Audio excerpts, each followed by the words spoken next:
pueda compartirnos de la palabra. Muy bien. Vamos a continuar y vamos a entrar al tiempo de la palabra. ¿Cuántos tienen los oídos espirituales abiertos? Porque ya podemos hacer aquí el pino, pero si tenemos los oídos cerrados no va a pasar nada. Entonces siempre es muy importante nuestra actitud, nuestra disposición de recibir la palabra de Dios en nuestras vidas. Aleluya.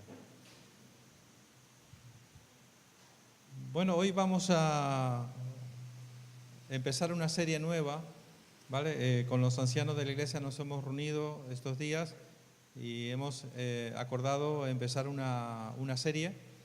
Y es una serie para mí muy especial, de mucha bendición, que es la carta que el Señor envía a las 7 iglesias del Apocalipsis. ¿Cuántos habéis leído el libro de Apocalipsis? ¿O cuánto todavía le tenéis miedo al libro de Apocalipsis? Un libro que a algunos le da un poquito de miedo, un poquito de temor. Pero bueno, el tema que vamos a estar abordando durante las próximas 7 semanas, yo estaré iniciando la serie este día, pero hay hermanos, ancianos y otras personas que van a estar compartiendo la palabra del Señor durante estas 7 semanas. Así que va a ser un tiempo muy enriquecedor, un tiempo que va a ser de mucha bendición para nuestras vidas, para la iglesia del Señor. Muy bien, y como bien sabéis, el mensaje de las 7 iglesias lo encontramos en el libro de Apocalipsis a partir del capítulo 2 en adelante.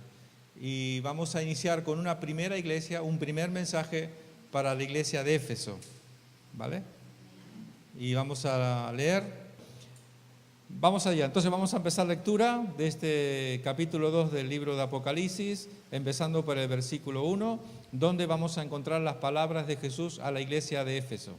Luego vamos a orar y entregar este tiempo en sus manos.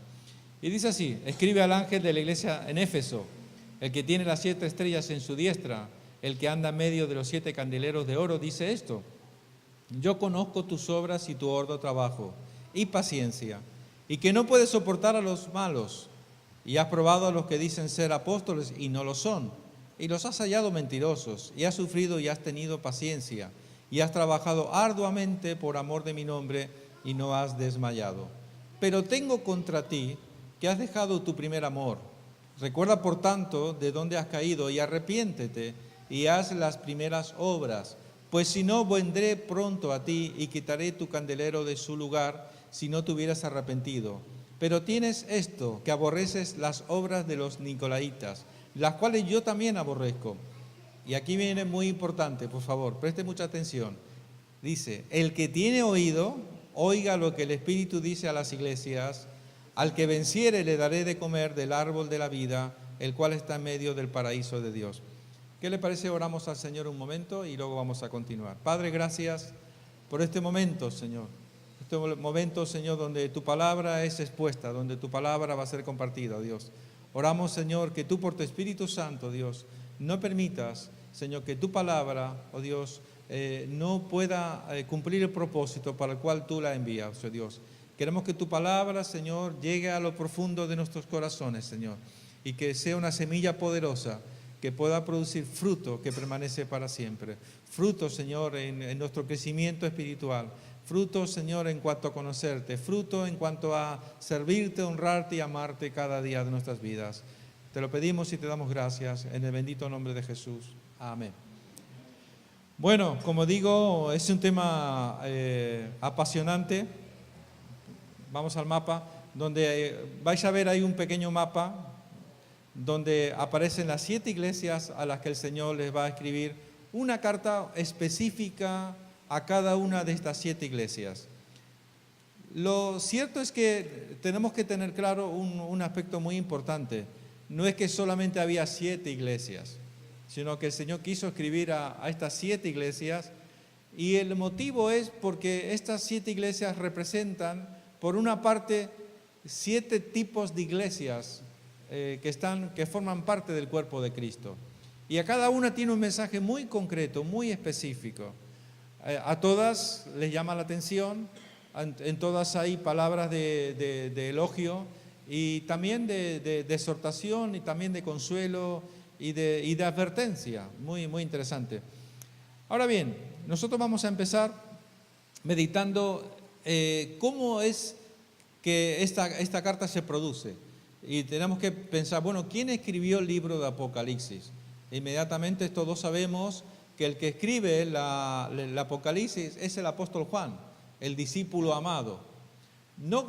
Es muy interesante cuando nosotros leemos el discípulo amado, aquel que se recostó en el costado de Jesús, aquel que era muy cercano, la relación de Juan con Jesús era muy cercana, había ahí una relación muy hermosa de amistad.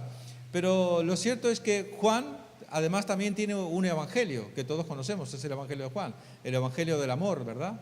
Y también tiene su primera carta, su segunda carta, su tercera carta. Y Juan ahora, cuando escribe el libro de Apocalipsis, o este mensaje que el Señor le da, Apocalipsis, que es algo así como correr o desplazar una cortina. Es como si fuera que tú llegas a un sitio y en ese lugar tienen una cortina y tú no puedes ver y tú quieres ver. Entonces, finalmente el dueño de casa dice, bueno, voy a correr la cortina para que tú puedas ver lo que hay en este lugar. Y resulta que ahí tiene un montón de cosas muy interesantes, pero las tiene ocultas. Es algo así. Apocalipsis significa que Dios nos permite, a través de esta visión que le da a Juan, poder ver cosas que van a ocurrir en el futuro. Y de esto se trata.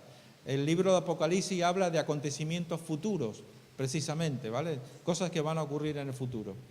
Y entre este mensaje, luego muy importante también, Juan, el discípulo Juan, el discípulo amado, estaba con una edad aproximada cercana a los 100 años cuando recibe esta visión. El emperador en aquel tiempo, él por causa de su fe fue desterrado y acabó en una isla llamada Pasmo. Y desde esta isla de Pasmo, en el día del Señor, él recibe esta visión que él lo escribe y nos deja el registro para que nosotros hoy podamos ser tan bendecidos por este libro, ¿vale? Esto es un poco para ponernos en contexto, ¿vale? Ahora bien, empezamos a hacernos preguntas. Bueno, ¿a quién escribe esta carta? Pues a 7 iglesias que acabamos de leer. Pero fijaros, vamos a intentar entrar un poquito más en contexto, diapositiva 6, donde nos vamos a intentar comprender cómo nace, cómo se forma la iglesia de Éfeso, o la iglesia de los Efesios. Y para ello tenemos que ir a un pasaje en el libro de los Hechos, capítulo 19, versículos 23 y 28. Yo voy a ir muy rápido porque no tenemos tiempo, así que me perdonáis y eso. Así que para su comodidad, usted puede simplemente acompañarme en la pantalla. Hechos 19, 23, 28 nos dice: hubo por aquel tiempo un disturbio no pequeño acerca del camino, porque un platero llamado Demetrio, que hacía de plata templecillos de Diana, daba no poca ganancia a los artífices, a los cuales, reunidos con los obreros del mismo oficio, dijo: varones, sabéis que de este oficio tenemos nuestra riqueza. Diapositiva 8 dice: pero veis y oís que este Pablo, no solamente en Éfeso, sino en casi toda Asia, ha apartado a muchas gentes con persuasión, diciendo que no son dioses lo que hacen con las manos. Y no solamente hay peligro de que nuestro negocio venga a desacreditarse, sino también que el templo de la gran diosa Diana sea estimado en nada y comience a ser destruida la majestad aquella a quien venera toda Asia. Y el mundo entero, cuando oyeron estas cosas, se llenaron de ira y gritaron diciendo: grande es Diana de los Efesios. O sea, este es el momento en que Pablo llega por primera vez a este lugar y empieza a predicar el Evangelio. Cuando él llega a Éfeso, ahí en aquel lugar había una diosa, es una diapositiva siguiente, no sé si se ve ahí claramente. Esta es la famosa Diana de los Efesios, los Efesios. No sé si veis que tiene un montón de senos delante. Era la diosa de la fertilidad, se creía esto. Y además tenía uno de los templos más imponentes que existía en toda Europa. Era un templo imponente donde se le adoraba y donde en este templo había un montón de jovencitas, sacerdotisas, mejor dicho, que eran como prostitutas. La manera de adorar a esta diosa Diana de los Efesios era llegarse a este lugar y tener relaciones sexuales con estas sacerdotisas, y esa es la forma de adorar. ¿Os imagináis qué barbaridad? Era algo repugnante solamente meditar un poquito en esto. Pero esto es lo que se encuentra Pablo cuando llega a la ciudad de Éfeso. Esto es lo que se encuentra. Y cuando él empieza a predicar acerca de un Dios de amor, de gracia, de misericordia, un Dios de salvación, un Dios de poder, empezó a hacer tal efecto que la gente empezaba a convertirse. Y estos que vivían de fabricar los templecillos, de fabricar las imágenes, los ídolos, los cuales se compraban y se vendían, era un negocio muy redondo, muy rentable por lo visto. Y ahí fue el lugar donde a Pablo lo apedrean por primera vez, una de las veces que a Pablo lo apedrean. Y lo llegan inclusive a dar por muerto. Y lo sacan arrastrando y lo tiraron fuera de la ciudad, pensando que Pablo había muerto. Pero Pablo no estaba muerto. Dice que los discípulos vinieron, lo rodearon, y él se levantó, se sacudió las piedras y siguió predicando el Evangelio como si nada. Los que sabéis Biblia conocéis perfectamente que de un apedramiento nadie sobrevive. No te tiran unas piedrecitas así para ver si te enfada, no. Eran piedras gigantes, pesadas, de varios kilos. Y cuando tú estabas tirado ahí en el suelo, ya casi medio muerto, te arrojaban esas piedras para rematarte del todo, cientos de personas. Y la gente estaba enfadada, estaba furiosa, porque estos que fabricaban los templecillos vieron que estaban por perder su negocio, entonces levantaron al pueblo contra Pablo. Entonces, esta fue la manera en que se inicia la iglesia de Éfeso. Luego hay otro acontecimiento muy interesante, que es cuando Priscila y Aquila llegan a la ciudad de Éfeso y se encuentran con un tal Apolos. ¿Habéis oído de Apolos? Un hombre que predicaba con elocuencia, con vehemencia, pero solamente hasta el bautismo de Juan. Y cuando a Priscila y Aquila le escuchan a Apolos predicar, dice, pero ¿vosotros en qué fuisteis bautizados? Nosotros hasta el bautismo de Juan. Y dice, ¿y recibisteis el Espíritu Santo? Y Apolos dice, ni siquiera hemos oído si hay Espíritu Santo. Dice que inmediatamente oraron, le impusieron las manos y todos recibieron el bautismo del Espíritu Santo. O sea, tenían un evangelio que prácticamente había caducado, porque hacía 30 años que a Juan el Bautista le habían cortado la cabeza. Y eso es lo que así empieza la iglesia de Éfeso. Pablo inicia en su segundo viaje misionero esta obra, pero él tiene que seguir viajando para abrir más iglesias, porque Pablo era un apóstol, un enviado que iba abriendo obra. Y lo que hace Pablo es nombrar a un delegado suyo, a un representante suyo. En este caso toma a Timoteo y lo deja como pastor de la ciudad de Éfeso. Bueno, todo esto lo vamos a ir viendo poquito a poquito. No quiero atosigaros porque tengo muchísima información. Pero bueno, vamos a la diapositiva 11, donde nos dice, el versículo 1 nos dice, ya estamos un poco en contexto, nos dice, escribe al ángel de la iglesia en Éfeso, el que tiene las 7 estrellas en su diestra, el que anda en medio de los 7 candeleros de oro, dice esto. Lo primero que encontramos es que el Señor Jesús nos dice que tiene en sus manos a las 7 estrellas. Y estas estrellas representan a los ángeles, o a los ángeles o a los mensajeros que el Señor pone en cada iglesia, dice, y que anda en medio de los 7 candeleros. El candelero son las iglesias. Fijaros, mucho podemos sacar de aquí, pero voy a ser un poquito breve porque si no, no me va a dar tiempo a terminar la prédica. Pero lo cierto es que dice que Él tiene en su mano a aquellos que están pastoreando la obra del Señor, aquellos que son responsables de la obra del Señor. Las 7 estrellas son los que el Señor ha puesto para pastorear la obra del Señor. En este caso también habían ancianos, en aquel tiempo se funcionaba mucho. Pablo no siempre ponía pastores, sino que también habían ancianos, habían obispos, habían diáconos y todo esto. Eran diferentes maneras de funcionar la obra del Señor. Pero lo interesante también es que el Señor les dice que Él se pasea en medio de los 7 candeleros. Los candeleros es la menorá, es algo que representa la luz de Dios, la presencia del Señor en este lugar. Hermanos, si nosotros no tenemos aquí la presencia del Señor, Somos un montón de amigos, de gente que simpatizamos con el Evangelio, pero si la presencia del Señor no está en este lugar, créame que sencillamente estamos perdiendo el tiempo.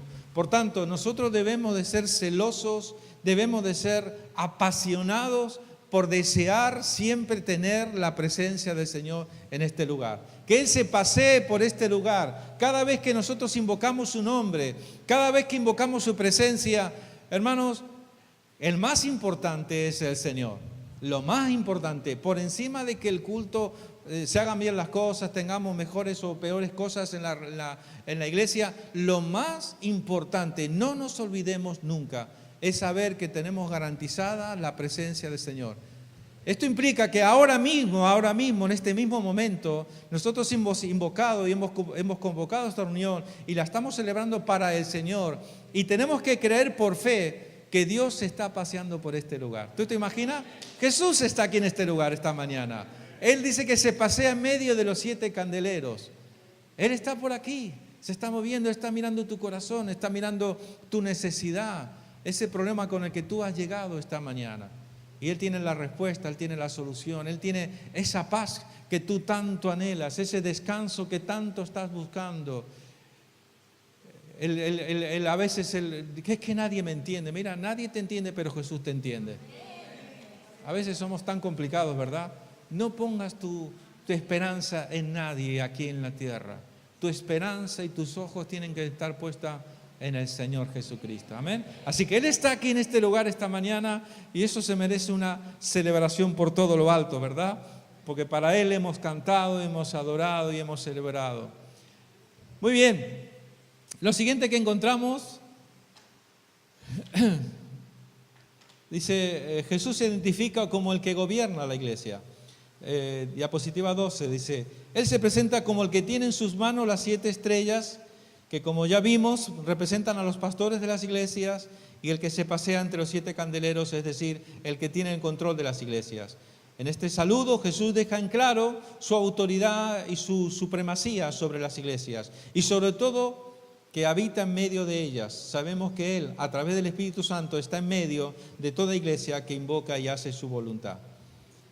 Muy bien, a partir de aquí en adelante vamos a encontrar algo muy bonito, algo muy hermoso. ¿A qué iglesia no le gustaría recibir elogios de parte de Jesús? Y Jesús tiene ese detalle, tiene esa bondad, esa gracia de darle 3 elogios, 3 cosas buenas. Decirle vosotros tenéis 3 cosas muy buenas que me alegran el corazón. ¿A cuántos de nosotros no nos gustan que nos digan algo bueno, verdad? De verdad que siempre el mejor sistema psicológico para producir cambios en una persona es nunca le digas directamente lo malo. ¿Sabías tú esto? Eso no falla. Siempre dile cosas buenas. Porque todos tenemos cosas buenas, ¿verdad? Pero cuando tú a una persona le dices cosas buenas, la persona como que se relaja un poco, ¿verdad? Entramos en sintonía y después le sueltas lo que tengas que soltarle, con amor, con gracia, por supuesto. Y Jesús va a hacer esto, Jesús los va a preparar, los va a relajar un poquito, le va a decir 3 elogios, igual que nosotros también, ¿verdad? Nos gustan. Ante la autoridad que manifiesta el Señor en la forma de presentarse en todos los mensajes a las 7 iglesias, Él es quien tiene potestad de elogiar sus obras si caminan de acuerdo a su propósito divino o exhortarlas cuando es necesario. Y bueno, vamos a ver estos 3 elogios que vamos a encontrar en este pasaje. Lo primero que encontramos, diapositiva 15, dice sus obras, su arduo trabajo y su paciencia. Bueno, me encanta esta parte. Fijaros, en la diapositiva 16 encontramos un pasaje, aunque no tiene nada que ver con Apocalipsis, pero vamos a ver una cosa vamos a hacer un contraste, ¿vale? Yo te lo digo así. Santiago 2:17 nos dice, así también la fe, si no tiene obras, es muerta en sí misma. Pero alguno dirá, tú tienes fe y yo tengo obras. Muéstrame tu fe sin tus obras y yo te mostraré mi fe por mis obras. El contraste se produce cuando leemos Efesios 2:8-10. Diapositiva 17, dice, porque por gracia sois salvos por medio de la fe, y esto no de vosotros, pues es don de Dios, no por obras para que nadie se gloríe, Pero aquí viene la parte que nosotros no leemos normalmente. Leemos el versículo 8 y versículo 9 y nos dejamos ahí como, mejor no lo leo, ¿verdad? El versículo 10. Y aquí nos dice, porque somos hechura suya, creados en Cristo Jesús para buenas obras, las cuales Dios preparó de antemano para que anduviésemos en ellas. Bueno, por una parte hemos leído Santiago que nos dice que tú dices que tienes fe, pero si no tienes obra, yo no puedo ver tu fe. O sea que la obra que dice que tiene fe, pero no tiene obras, está muerta en sí misma. Ahora bien, por otra parte, encontramos Efesios, que nos dice que somos salvos por gracia, que no es por obras. O sea, definitivamente la esencia de la doctrina cristiana se basa fundamentalmente en que nosotros no podemos hacer absolutamente nada para merecer la salvación de nuestra alma. Lo digo más directamente, no hay nada que tú puedas hacer para merecer la salvación de tu alma. Porque si tú o yo pudiéramos, o alguien en toda la historia de la humanidad hubiera podido hacer algo para merecer la salvación de su alma, Jesús no hubiera venido. Pues sálvate por ti mismo, cumple tú la ley, los mandamientos, los estatutos de Dios, vive dignamente, santamente, conságrate al Señor. Pero ninguno, ni ha podido, ni podemos, ni podrán, nunca. Solamente por medio de la obra redentora de Jesús en la cruz del Calvario. Ahora bien, ¿somos salvos por gracia? Gloria a Dios. ¿Qué significa esto? ¿Que vamos a relajarnos y que vamos a descansar y que no vamos a hacer absolutamente nada? No. El versículo 10 de Efesios nos lo dice, que somos creados a su imagen y su semejanza y que Dios ha preparado buenas obras para que nosotros anduviésemos en esas buenas obras. ¿Qué es lo que Dios espera de nosotros? Que trabajemos en la obra del Señor, que nos involucremos, porque en la obra del Señor hay mucho trabajo, hay mucho que hacer. Y lamentablemente a veces la experiencia o la historia nos dice que los que están ahí a pie de cañón siempre son los mismos. Muchos sencillamente nos dejamos llevar, pero hay mucho trabajo. ¿Cuándo fue la última vez que has preguntado, ¿hay algo que pueda hacer? ¿Puedo ayudar en algo? Eso es algo tan hermoso a los ancianos, a los líderes de la iglesia. Yo creo que no hay frase más bonita. Cuando viene un hermano y dice, ¿en qué puedo ayudar? ¿En qué puedo servir? Y sobre todo cuando tienes algún don, algún talento que Dios te ha dado, y ese don, ese talento, la iglesia lo necesita. ¿No os imagináis? Esta iglesia que está empezando apenas, que estamos empezando a proyectar, a mirar el futuro con optimismo, con esperanza, esta iglesia necesita de muchos de vosotros. Y Dios te ha dado dones, Dios te ha dado talentos, capacidades, habilidades. Tal vez te ha dado un ministerio potente. Quizás el Señor te ha mirado y te ha escogido y te ha apartado para que tú seas un siervo del Señor. ¿Quién sabe? Por tanto, hermanos, a esta iglesia, este primer elogio del Señor a la iglesia de Éfeso cuando les dice, conozco tus obras, conozco tu trabajo, conozco tu paciencia. Mira, esto a mí me trae tanta bendición y yo creo que a ti también seguramente. Hermanos, lo que hacemos en la obra del Señor no es para que nadie nos dé las gracias. El que está esperando recibir las gracias, ese al final, más tarde o más temprano, acaba quemado, acaba frustrado, acaba tirando la toalla, porque nadie le ha dado las gracias. Hermanos, nosotros no servimos a los hombres. Eso en tu trabajo puede ser que funcione y que tu jefe tal vez diga, qué buen trabajador que eres. La verdad que no hay ninguno como tú. Te voy a aumentar el sueldo. Te voy a pagar más. Eso, si alguna vez te ha pasado, gloria a Dios. Pero en la obra del Señor no funciona así. En la obra del Señor, nosotros lo que hacemos, lo hacemos para el Señor. Lo que damos, lo damos para el Señor, ¿verdad? Y todo es para la gloria del Señor. El hermano, la hermana que vive con esta mentalidad de reino, que sabe que su trabajo, que su esfuerzo, que su sacrificio es para el Señor. Y su recompensa vendrá del Señor, no de los hombres. Porque es bueno, ¿verdad? Cuando alguien te dice, qué bueno, hermano, gracias, no sé qué. Se agradece, no está mal. Da una cierta satisfacción. Pero, hermanos, cuando tu recompensa viene del Señor, cuando tú sabes que a Dios no se le escapa ningún detalle de todo lo que tú haces, todo lo que tú sirves. Esas oraciones que muchas veces el Señor te levanta, ¿verdad? A la madrugada, a las 2, a las 3 de la mañana, cuando estás en el mejor de tu sueño, en pleno invierno, hace un frío que vamos, que lo mejor que puedes hacer es estar en la camita calentito, ¿verdad? Y el Señor te dice, levántate, quiero que te pongas a interceder. Y tú dices, pero ¿quién me va a dar las gracias? Nadie te va a dar las gracias. Es más, ni siquiera lo podrás contar, tal vez, porque es algo muy, muy específico que el Señor te ha mostrado. Lo tienes que hacer para el Señor y esperar, si acaso el Señor quisiera recompensarte, porque a mí me da esperanza saber que el Señor dice que conozco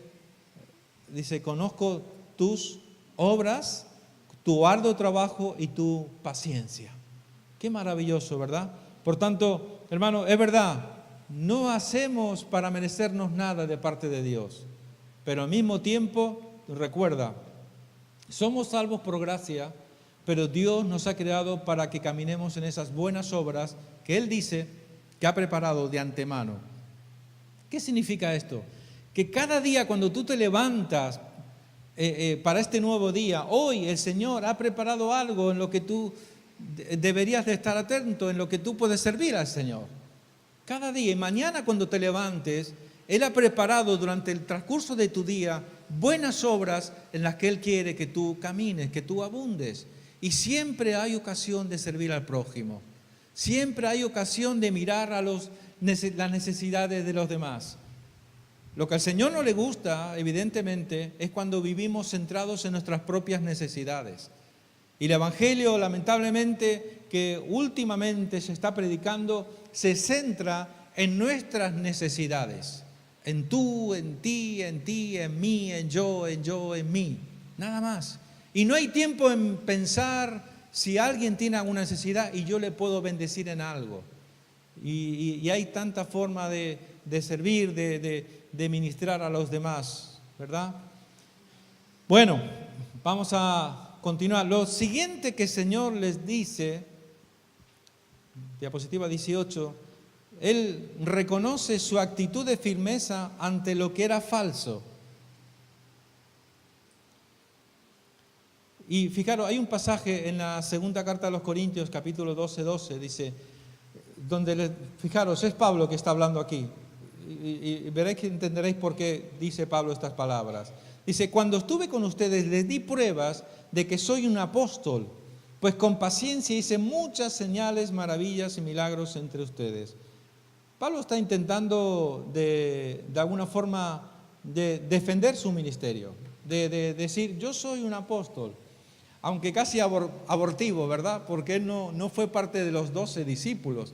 Él ya posteriormente, 30 años después, es cuando él tiene un encuentro en Damasco con el Señor. Él ve una luz blanca, Jesús le habla y él entrega su vida al Señor y se convierte de ser un perseguidor de cristianos, se convierte en un predicador del Evangelio. A tal punto, Pablo era temido que cuando él empezó sus primeras prédicas a visitar a los primeros grupos cristianos, la gente pensaba que él se hacía el cristiano, falso cristiano, para venir a detener a los cristianos, porque él los detenía y los llevaba y los entregaba al ejército romano para que los mataran, para que se los comieran los leones, para que los crucificaran. Pablo era un asesino de cristianos, perseguidor de cristianos. Él pensaba que esa era su forma de servir al Señor, pero cuando él tuvo su encuentro con el Señor, a partir de ese momento él se dedica a predicar el Evangelio. Y tuvieron que reconocer que él era un apóstol. Por eso él se toma el tiempo de esta forma de demostrar que no era un apóstol de palabras, sino que su apostolado estaba respaldado por el poder de Dios. Hermanos, escúcheme bien lo que le voy a decir. Lo digo con temor y con temblor, ¿verdad? Usted me va a entender. Parece que hay una fiebre, que hay un fenómeno estos días cristiano, donde todo el mundo ahora quiere ser apóstol. Y todos se autonombran apóstoles o se nombran apóstoles uno a otro. te ponen el anillo y ese tipo de cosas. Y lo mismo tiene está ahí ¿cómo se dice? En el Quinto Pino, decimos en España, está por ahí perdido una iglesita de 4 gatos, no ha salido en su vida de ahí. Y llega el apóstol, mira, si tú me das tanto, te voy a nombrar apóstol. Y ya parece ser que ya ser pastor es poquita cosa. Ahora necesitamos el título de apóstol. Y como sigamos así, yo creo que no va a quedar ni ovejas, ni pastores, ni nada. Vamos a ser todos apóstoles. ¡Qué peligro! Hay una necesidad Pero, hermanos, tenemos que entender qué es esto de querer llamarse apóstol. ¿Por qué necesito llamarme apóstol? Apóstol significa algo así como enviado, simplemente enviado por el Señor. Es el que sirve al Señor como misionero, quizás es lo que más se asemeja. El que sale de su iglesia y va abriendo la obra del Señor, ese es el que más se asemejaría o se parecería a lo que nosotros entendemos como el apóstol, que va abriendo obras, va supervisando obras, pero no hay necesidad de utilizar ese título. Yo conozco personas que sirven como apóstoles, pero ni se te ocurra llamarle apóstoles. Porque parece que hay un fenómeno que alguien dijo alguna vez como un fenómeno de apostolitis, ¿no? Una enfermedad, ¿no? Como la fiebre, que todo el mundo quiere ser apóstol. Pero lo cierto es que no es algo que solamente nos está pasando a nosotros ahora. No, es que ya pasaba en aquel tiempo. En aquel tiempo había muchos falsos apóstoles que llegaban a las iglesias. No sé si alguna vez hablé con vosotros acerca de los sofistas, los filósofos.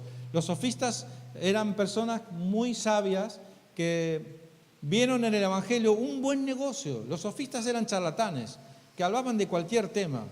Ellos mezclaban 4 cosas del Evangelio y llegaban a una congregación y se ponían a hablar y hablar. Y llegaba un momento que, ¿cómo sería la palabra? Como que embaucaban al pueblo, como que adormecían al pueblo, porque hablaban y hablaban y hablaban con 4 cosas, porque eran profesionales de la comunicación en aquel tiempo. Eran los sofistas, estaba muy de moda y Pablo luchó mucho. De hecho, vamos a ver aquí un escrito o una carta que el Señor envía precisamente a la iglesia de Éfeso, donde Timoteo estaba de pastor. Fijaros, por ejemplo, en 1 Timoteo capítulo 1, versículos 3 y 4, fijaros, Pablo dejó a Timoteo de pastor o de supervisor de la obra de que él había iniciado, donde Pablo estuvo casi 3 años. Éfeso fue la ciudad donde Pablo desarrolló su ministerio durante 3 años y desde ahí era su base de operaciones, iba haciendo incursiones, abriendo obras. Y le dice al que él había nombrado como responsable de la obra en aquel lugar, le dice: como te rogué que te quedases en Éfeso cuando fui a Macedonia, para que mandases a algunos que no enseñen diferente doctrina, ni presten atención a fábulas y genealogías interminables que acarrean disputas más bien que edificación de Dios, que es por fe, así te encargo. O sea, la iglesia de Éfeso ya en sus comienzos tuvo este problema, que había gente que enseñaba una falsa doctrina. Un poquito más adelante, Pablo envía una segunda carta a la ciudad de Éfeso, segunda carta de Timoteo, capítulo 3, versículos 14 y 15, les dice: pero persiste tú en lo que has aprendido y te persuadiste, sabiendo de quién has aprendido y que desde la niñez has sabido las sagradas escrituras, las cuales te pueden hacer sabio para la salvación por la fe que es en Cristo Jesús. Hermano, yo con estos 2 versículos ya tengo para predicar un día entero. ¡Wow! Persiste en lo que has aprendido, pero fíjate bien de quién has aprendido. ¿Quién fue el maestro de Timoteo? ¿Alguien lo sabe? Pablo. Pablo fue el maestro de Timoteo. Y le está diciendo: fíjate de quién has aprendido. Está diciendo: yo te he dado testimonio que soy un apóstol de Dios. Persiste en la sana doctrina, no te apartes de este camino. Recuerda lo que has aprendido desde la niñez. Porque una de las cosas que Pablo le dice también en otro momento a Timoteo es que su madre, Eunice y Loida, fueron las que le instruyeron las primeras enseñanzas de la palabra de Dios. Y ahí hay un principio tan hermoso, tan importante, que nunca una iglesia tiene que perder de vista. La importancia de instruir a los niños en los caminos del Señor. desde que son pequeñitos. Algunos padres dicen, no, ya cuando sea grande ya le enseñaré, ya aprenderá. No, ya es tarde. Lo primero que aprende un ser humano de pequeñito, los valores, los principios de Dios, eso va a determinar el resto de su vida. Pero lamentablemente muchos padres no entienden este principio. Bueno, me tengo que... Ay, cómo me tienta decir tantas cosas. ¿Vosotros sabéis lo que es el Opus Dei? Sí, ¿verdad? Ellos entendieron de que si ellos dicen, dame un niño y va a ser cristiano, católico para el resto de su vida. Ellos toman a los niños gratis, no quieren, dicen, no te vamos a cobrar nada, nosotros lo vamos a educar. Y le enseñan de tal forma, porque saben que si enseñan al niño lo que ese niño aprende de pequeño, le va a marcar el resto de su vida. ¿Por qué pensáis que la iglesia tradicional tiene tanto interés en abrir colegios? No es solamente la educación, saber sumar, leer y escribir, no. A ellos lo que les interesa es todos los días hay que ir a la misa, todos los días hay que ir a pedir a la Virgen tal, todos los días, y quedan tan marcados ese ser humano que luego mostrarle la verdad, decirle que el Señor es celoso, grande, fuerte, celoso, que no permite que nos postremos delante de ninguna imagen, que no nos postremos, no las adoremos, está en la Biblia, hermanos, está en la Biblia.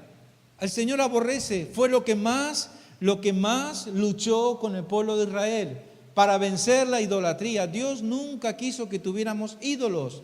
No te harás imagen de lo que hay en el cielo, ni en la tierra, ni debajo de la tierra. No te postrarás, no las adorarás, no las honrarás, porque yo soy Jehová, fuerte celoso, que visito la maldad de los padres sobre los hijos hasta la tercera y hasta la cuarta generación.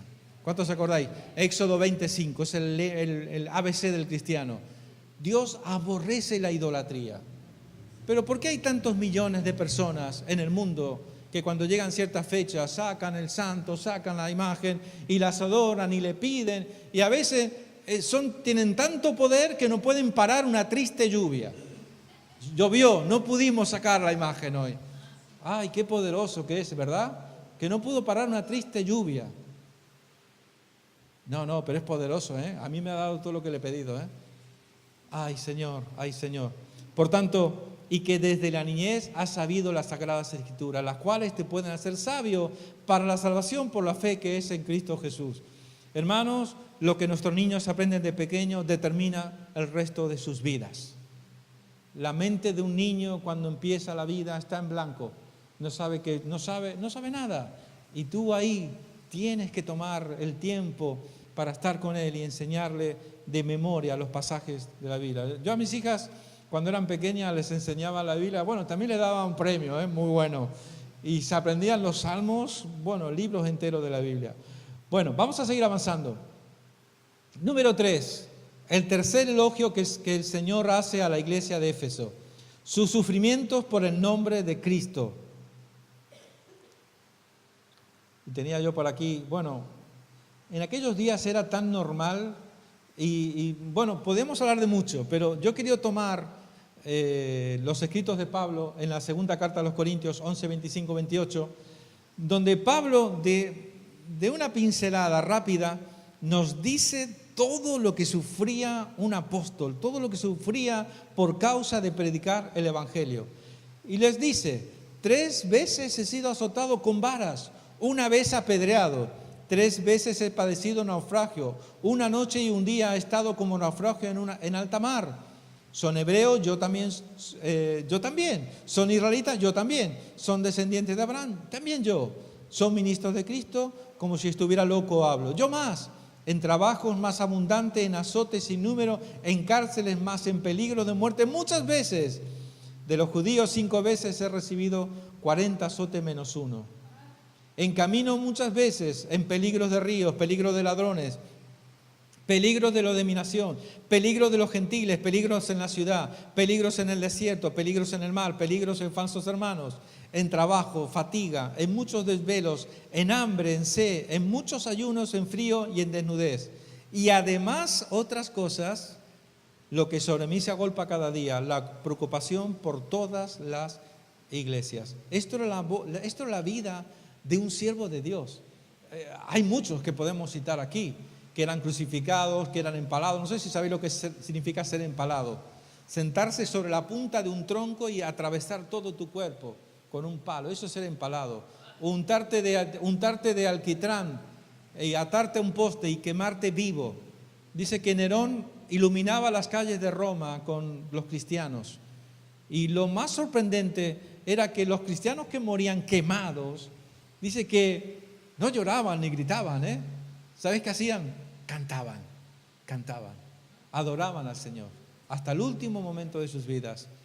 Hermanos, cuando nosotros hablamos de todo esto, muchas veces esto tira por tierra el evangelio que a veces se nos quiere predicar.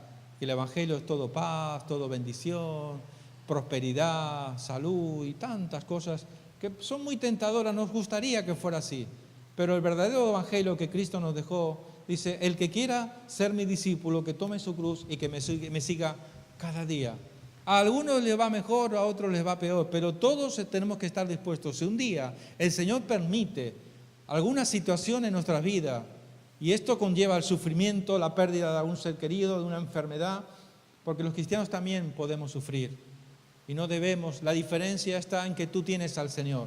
Y si Cristo está contigo, Él te va a ayudar. Hermanos, ¿el Señor te puede sanar? Claro que el Señor te puede sanar. Pero mañana o pasado o más adelante, todos tendremos que morir.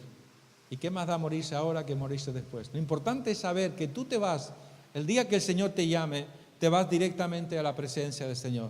Y lo que les daba esperanza a nuestros hermanos en Cristo, aquellos primeros cristianos, es que ellos sabían: ¿pero qué más da si tengo toda una eternidad para estar con el Señor? Y esto nos tiene que dar fuerza, nos tiene que dar gozo, nos tiene que ayudar a amar el día en que estaremos con el Señor y a perder de vista este mundo tan atractivo que tantas veces intenta seducirnos, que intenta conquistarnos, atraparnos y que quiere que nos olvidemos de que hay una eternidad en la que el Señor nos está esperando. ¿Tú cambiarías algo por este mundo por perderte una eternidad con el Señor? Yo quiero la eternidad con el Señor. Y si tengo que aborrecer este mundo, aborreceré este mundo. Antes prefiero estar con Cristo que tener todo el oro y toda la plata de este mundo. Bueno, pero ahora viene lo bueno. Después de los 3 elogios, ahora viene lo que el Señor le reclama. Y es muy interesante cómo después de 3 elogios, 3 cosas buenas que tenían los hermanos de Éfeso, ahora les va a decir lo que tenían de mal. Dice, los reproches de Jesús. Dice, un solo reproche encontramos contra esta iglesia, pero era urgente que Él la confrontara. Y les dice, lo tenéis ahí en rojo, ¿verdad? Dice, has dejado tu primer amor. Esto consistía en que sus miembros habían perdido el celo evangelístico, aquella actitud espontánea de adoración que manifestaban cuando se convirtieron al Evangelio. Siguiente, la 26, dice, desde la época de Pablo hasta cuando Juan escribió la carta, el termómetro espiritual de los efesios había descendido en gran manera. Se habían olvidado de dónde cayeron y el Señor les manda que lo recuerden y vuelvan a las primeras obras.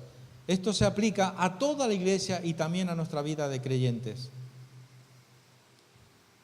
En una carta que Pablo envía a los Efesios, diapositiva 27, dice, 3:17 nos dice, recordad que estamos hablando de la iglesia de Éfeso, ¿verdad? Entonces, para que habite Cristo por la fe en vuestros corazones, a fin de que arraigados y cimentados en amor. Este es un pasaje extraordinario. Hermano, la esencia, el fundamento, la roca sobre la que está construida nuestra vida, nuestra fe, es el amor de Cristo. Como siempre digo, el amor de Cristo no es una teoría, no es filosofía. El amor de Cristo no es una promesa. El amor de Cristo es una realidad en nuestras vidas absoluta.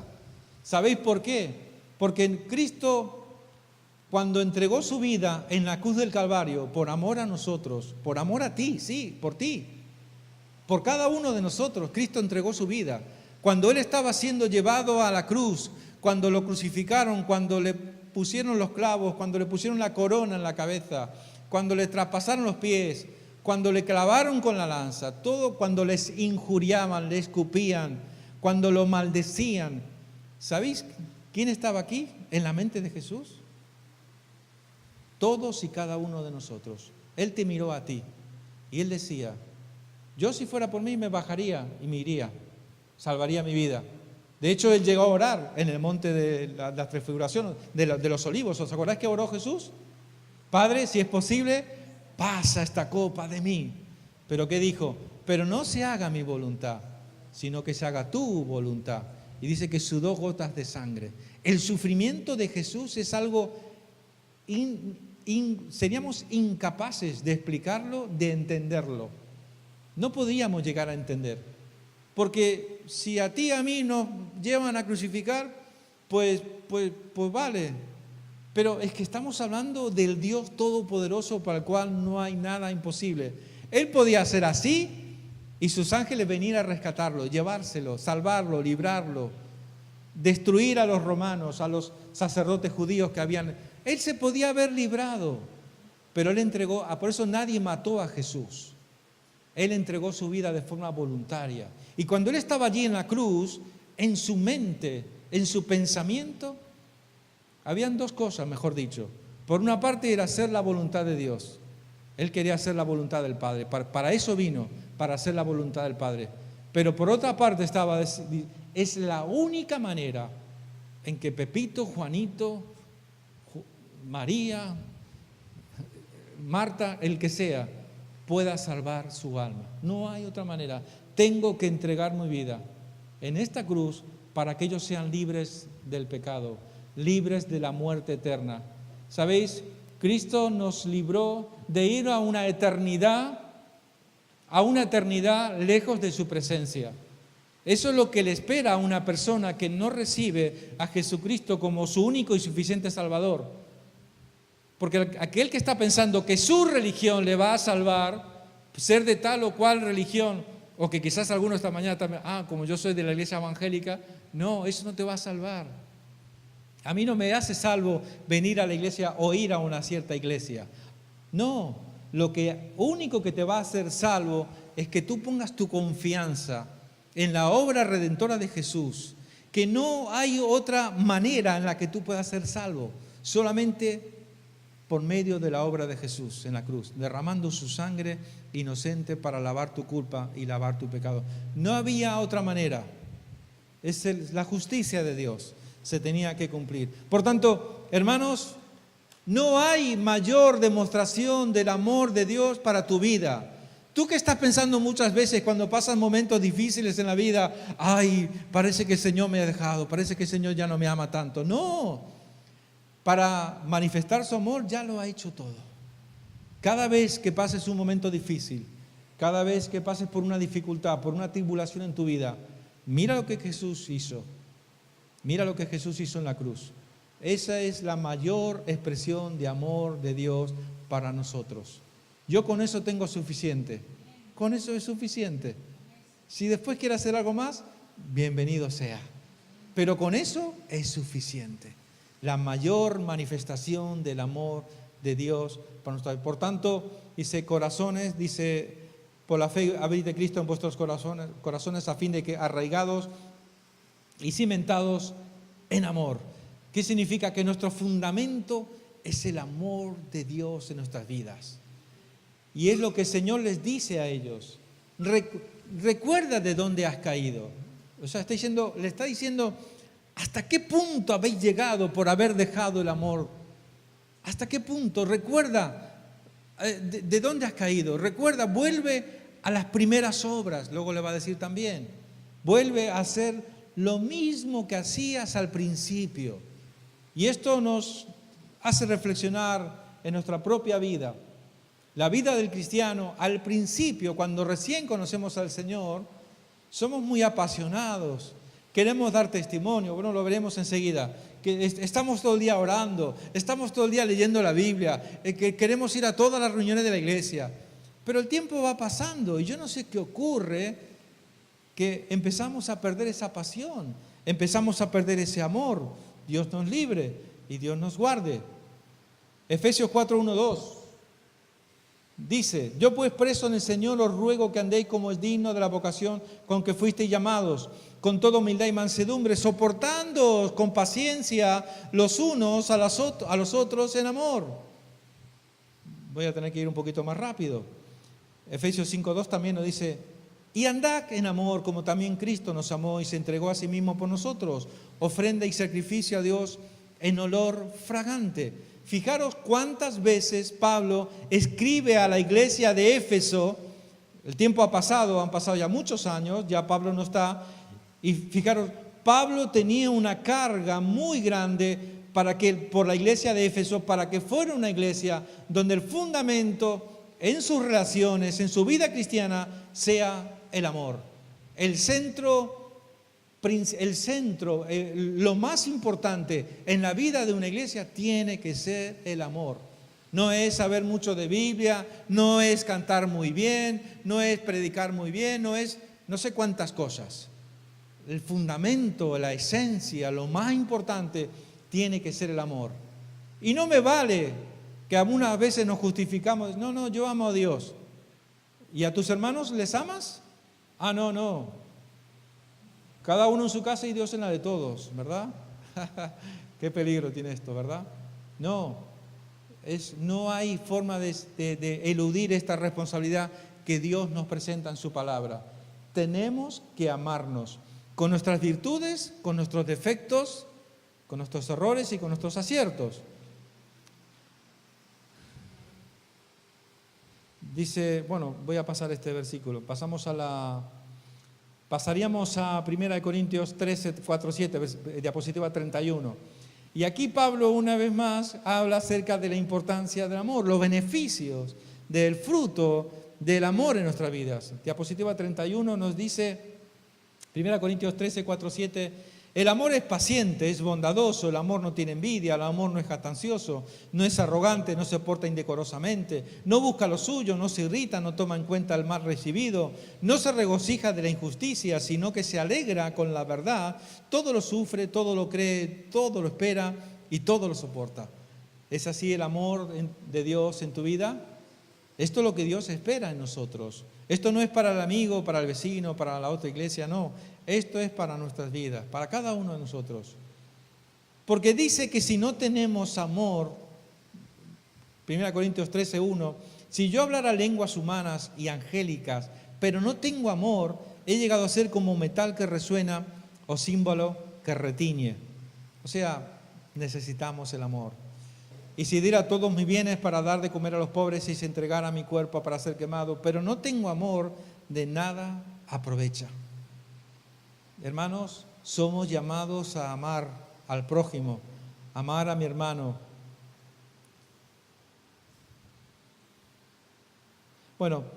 Diapositiva 36, Hugo, por favor, la 36. Y ahora es Pedro quien escribe acerca de la importancia del amor. 1 Pedro 4, 7, 8 nos dice, mas el fin de todas las cosas se acerca, sed pues sobrios y velad en oración, y ante todo tened entre vosotros ferviente amor, porque el amor cubrirá multitud de pecados. Hermano, la única manera en la que nos podamos soportar, porque las relaciones no son fáciles interpersonales, no son fáciles, nadie ha dicho que sea fácil. Pero lo único que me va a ayudar a poder llevarme bien con mis hermanos, con la familia en Cristo, es si yo tengo el amor de Dios en mi vida. Y si yo tengo el amor de Dios, dice que me va a ayudar a cubrir, como a no tener en cuenta muchas cosas, porque cuando uno no tiene amor, el amor de Cristo, ¿sabéis qué es lo que ocurre? Empezamos a ver defectos en todo el mundo. Ay, te molesta cómo estornuda. Ay, te molesta cómo se toca la oreja. Ay, te molesta cómo camina. Ay, te molesta no sé qué. Y empezamos a ver defectos no, es que yo lo haría de esta forma. No, el otro no sé qué. Y siempre estamos mirando los defectos. Pero cuando uno tiene amor, no ve defectos. Uno lo que ve son virtudes. Y uno empieza a darse cuenta de la multiforme gracia de Dios. La multiforme gracia de Dios es que todos somos distintos, diferentes. De hecho, no hay otro como tú en todo el planeta Tierra. No hay otro como tú. Hay un solo ADN, el último gran descubrimiento. Hay solo una huella digital. no hay ojos iguales como los tuyos. De hecho, en algunos bancos ya están utilizando el sistema del iris de los ojos para poder sacar dinero de la cuenta y todo esto, porque no hay dos humanos iguales. No existe. Cada uno somos especiales y únicos delante del Señor. Por tanto, cuando tú te quejas de cómo es el otro, ¿qué le estás diciendo al Señor? ¿Que tú quieres que todos sean como tú? ¿Que todos tienen que pensar como tú? ¿Y que todos tienen que hacer las cosas como las haces tú?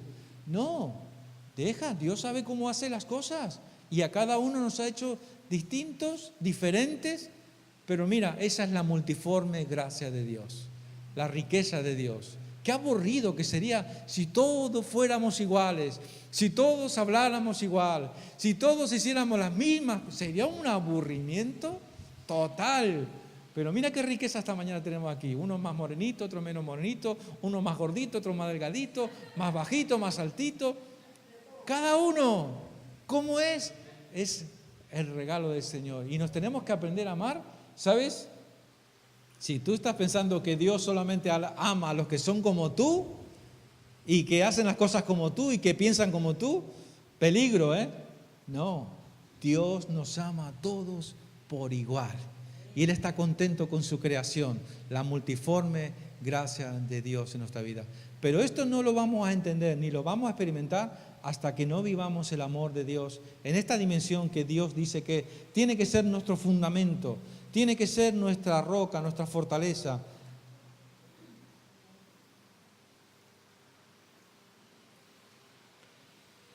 Lo siguiente que nos dice, diapositiva 37, nos dice, notemos las palabras de Jesús en el versículo 5. Recuerda, por tanto, de dónde has caído y arrepiéntete y haz las primeras obras. Cristo señala que ellos habían dejado de hacer las primeras obras. Las cosas que un día al principio de la iglesia hicieron, ellos necesitaban arrepentirse y hacerlas de nuevo. Yo no sé esta mañana si yo he puesto algunas cosas a modo de reflexión, algunas cosas que si tal vez alguno, imagínense que alguno esta mañana diga, wow, me doy cuenta que he perdido ese primer amor, ya no estoy como cuando recién me convertí al Señor. Y una de las cosas que yo tengo que darme cuenta en mi vida cristiana, como una señal de que estoy perdiendo el amor de Dios, que estoy alejándome del propósito de Dios, es cuando poco a poco, no sé cómo, ni qué circunstancias empezaron a ocurrir en mi vida, que poco a poco, he dejado de leer la Biblia. Una de las primeras cosas que tenemos, hay una imagen en la diapositiva 38, Hugo. Sí, una de las primeras cosas, una de las primeras señales que ocurre cuando uno está perdiendo su primer amor es que deja de leer la Biblia. Cuando recién te convertiste, te pasabas horas, días, noches enteras leyendo la Biblia, ¿sí o no? Y leías. Y yo espero que todos los que estamos aquí lo sigamos haciendo y tengamos esa misma pasión. Porque, hermanos, recordar algo que yo siempre digo es que cuando tú oras, tú le hablas a Dios, ¿verdad? Cuando uno ora, ¿qué es lo que hace? Le habla, Señor, mira que esto, que lo otro, mira que me pasa esto, mira que me pasa lo otro. Pasamos el reporte a Dios, ¿verdad? Le hablamos a Dios. Bueno, cada uno que lo haga como quiera hacerlo, ¿no? Ahí no me voy a meter. Pero, ¿sabéis cómo Dios nos habla? Cuando leemos la Biblia. No hay otra manera en la que Dios nos pueda hablar sino es a través de su palabra.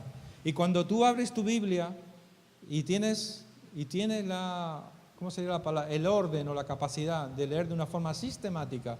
No, hoy voy a abrir la Biblia por aquí, mañana la abro por allá y al final tengo un cacao. No, hay que leer de forma ordenada, sistemática. Coge un libro, empiézalo y termínalo.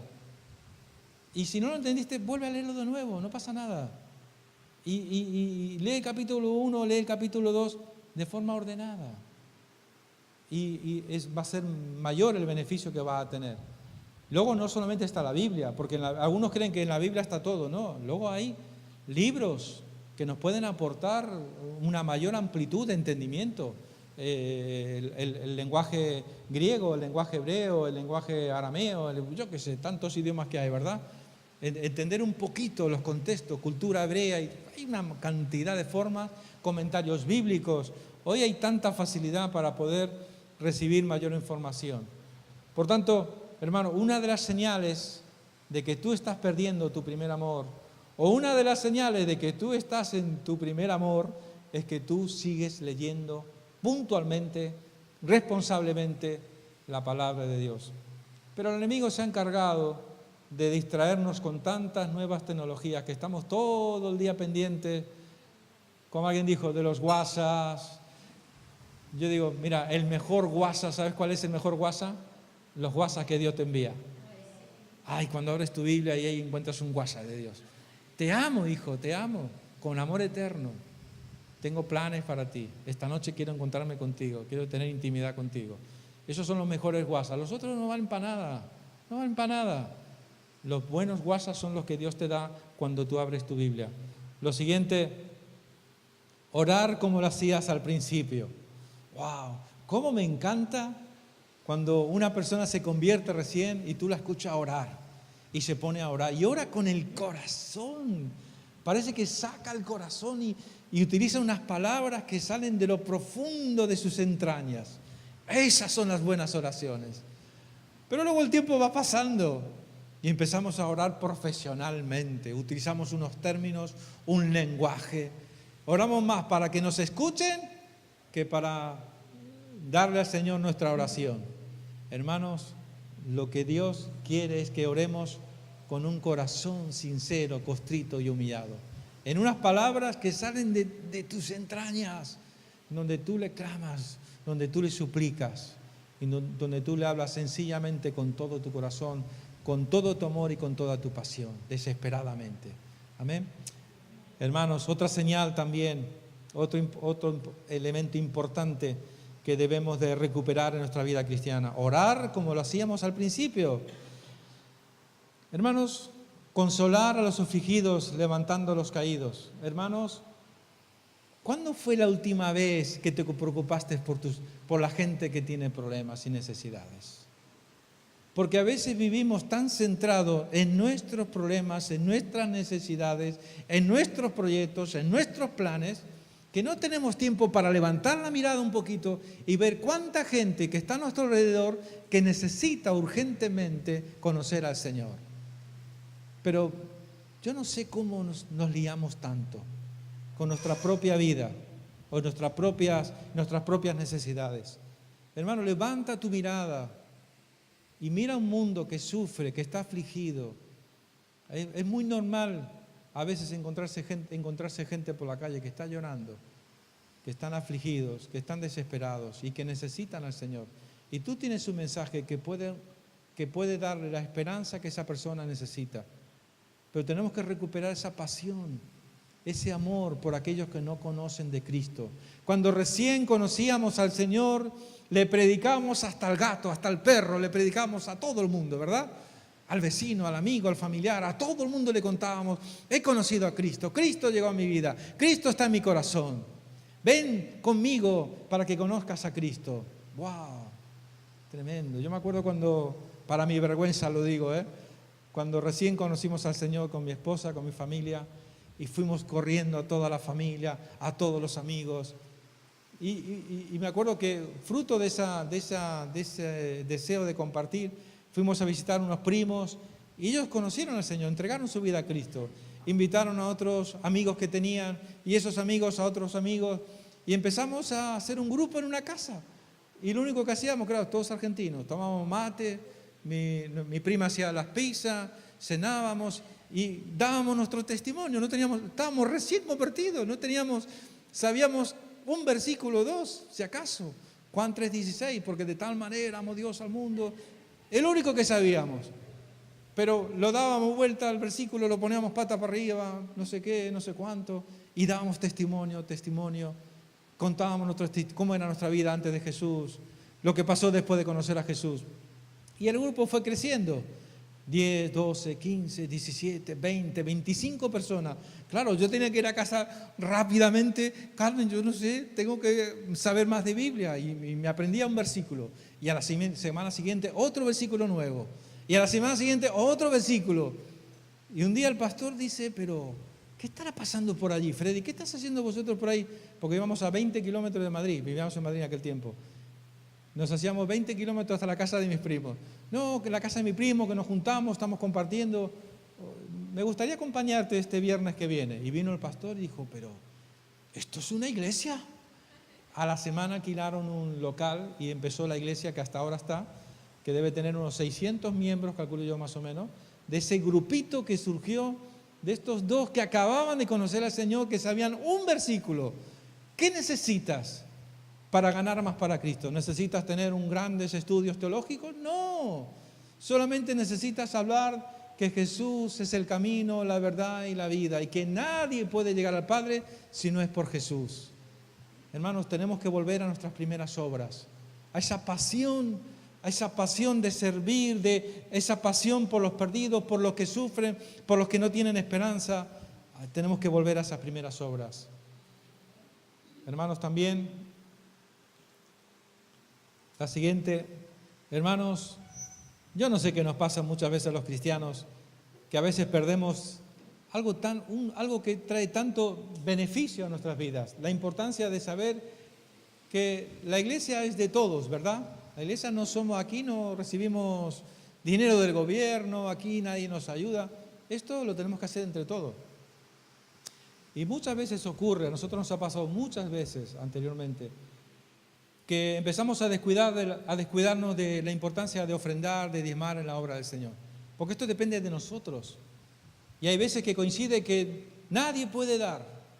Nadie puede dar. Ese mes todos estamos con la cuesta de enero y nadie puede dar. Y la iglesia empieza a caer en un ciclo donde damos si tenemos, si podemos, si nos da la gana. No, dar al Señor tiene que ser una responsabilidad, porque esto se sostiene entre todos de una forma responsable. Por eso Dios estableció las ofrendas y los diezmos están ya establecidos por el Señor. Muy bien, y quiero ir terminando. Dice, aplastando 7 excusas para no evangelizar. Y aquí quería leer un pasaje que nos dice Mateo 28, 19, 20. Por tanto, vayan y hagan discípulos a todas las naciones, bautizándolos en el nombre del Padre, del Hijo y del Espíritu Santo. Enseñen a los nuevos discípulos a obedecer todos los mandamientos que les he dado. Y tengan por seguro esto, que estoy con ustedes siempre hasta el fin de los tiempos. Hermanos, puse aquí esta para recordarme, aplastando 7 excusas para no evangelizar. Si yo le preguntara a usted esta mañana, y yo le pusiera el micrófono y le preguntara, bueno, ¿usted por qué no evangeliza? Porque lo cierto es que la iglesia del siglo XXI, uno de los pecados que tiene es que hemos dejado de dar testimonio. No predicamos. Yo sé que los tiempos, somos conscientes, que los tiempos han cambiado, que ahora ya lo de la campañita, esa que hacíamos, que todo el mundo iba por sanidad y milagros, y no sé, pero yo estoy orando al Señor, que el Señor en este tiempo levante jóvenes, guerreros del Señor, con visión, con pasión, con un nuevo tal vez sistema, una nueva manera. Algo que siempre digo cuando hablamos de estas cosas es que al día de hoy todavía no se ha descubierto cuál es el sistema para ganar a los españoles para Cristo. ¿Sabías tú esto? Aquí han venido gente que sabe mucho de Biblia, que saben de iglesia, de eclesiología y todo esto, y han estudiado la sociedad española al español para ver cómo podemos ganar a los españoles. Y todavía no lo hemos descubierto. No lo hemos descubierto. En nuestros países se han utilizado ciertos sistemas y funcionaron. Y se han podido ganar miles, cientos de miles para el Señor. Hoy es normal hablar de Sudamérica, Centroamérica, de iglesias que tienen cientos de miles de miembros. Han encontrado la manera de poder llegar a las personas. Pero en España todavía estamos esperando cuál será el sistema. Y los jóvenes, tenéis la responsabilidad, porque algunos ya estamos mayores, ya para inventar la pólvora, ¿verdad? Pero jóvenes, tenéis la responsabilidad, la obligación, diría yo, que el Señor os muestre cómo vamos a llegar a esos jóvenes que hacen el botellón cada fin de semana. Que hacen el botellón porque es que no tienen otra cosa que hacer. que prefieren jugársela de morir con un coma etílico o una sobredosis de droga o matar a alguien en la carretera con los coches van de drogas, de alcohol hasta arriba y luego hay tremendas desgracias los fines de semana. Esos jóvenes, ¿cómo los vamos a ganar para el Señor? Hermano, la crisis matrimonial, ya no solamente en España, a nivel mundial, 6 de cada 10 matrimonios en España al final acaban en divorcio. Nosotros sabemos que el matrimonio de éxito es el matrimonio que se pone en las manos del Señor. Y nosotros tenemos ese remedio, esa solución para los matrimonios que están en crisis, para las familias que tienen problemas con los hijos, que están en crisis con los hijos, que se odian, que se pegan, donde hay violencia, donde se tienen que separar, familias rotas. Tenemos la esperanza, tenemos la solución, tenemos la salida.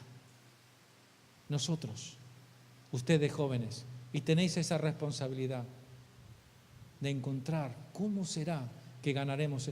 Yo no digo que no estamos evangelizando, que seguramente que tú lo haces, yo también, pero me refiero a que no hay el fruto que quisiéramos ver, no hay la respuesta que nos gustaría ver. Por tanto, no hemos encontrado, el Señor no nos ha querido mostrar todavía, no es el tiempo que llegue ese avivamiento. Avivamiento no es que se convierta en solo, sino que tú predicas, como sabes, y la gente se entrega al Señor. Y llegará el avivamiento, pero tenemos que preparar la estrategia adecuada en este tiempo. No sé si por las nuevas tecnologías, de qué manera, pero tenemos que tener carga y aplastar todas esas excusas que a veces nos impiden evangelizar. No, es que no me va a escuchar, no, es que se va a enfadar conmigo, no, es que no sé de Biblia, no, es que no sé cuánto. Y nos llenamos de autoexcusas para no evangelizar, pero el Señor nos dice claramente que tenemos que ir y predicar el Evangelio a todas las naciones, y bautizándolos, enseñándoles las cosas que nos ha mandado. Bueno, para terminar, más o menos, aborrece las obras de los nicolaitas, las cuales yo también aborrezco. Pero también tenemos una promesa del Señor, y Él dice que el que tiene oído, oiga lo que el Espíritu dice a las iglesias. Al que venciere le daré de comer del árbol de la vida, el cual está en medio del paraíso de Dios. Cuando el Señor nos dice, el que tiene oído que oiga, que escuche, ¿cuántos tenéis oído esta mañana? Esos son oídos naturales, al Señor no le sirven. ¿A qué oídos se está refiriendo el Señor aquí? El que tiene oídos. ¿Cómo? ¿Qué pasa? ¿Que los efesios no tenían oídos? Claro que tenían oídos. ¿Pero a qué oídos se está refiriendo el Señor? Oídos espirituales. Está diciendo, el que tiene oídos espirituales, que escuche lo que el Señor dice a las iglesias. ¿Cuántos tenéis oídos espirituales esta mañana delante del Señor? Por tanto, si tú dices, sí, yo tengo oídos espirituales, el Señor esta mañana te ha hablado por medio de su palabra. Y Él te dice esta mañana, al que venciere le daré de comer del árbol de la vida, el cual está en medio del paraíso de Dios. Hermanos, nosotros sabemos que la vida cristiana no es para cobardes. La vida cristiana no es para vagos. La vida cristiana es una vida de compromiso, de entrega, de sacrificio y de mucho esfuerzo, de perseverar, de ser constante, Enséñame a amarte y a vivir conforme a tu justicia y tu verdad.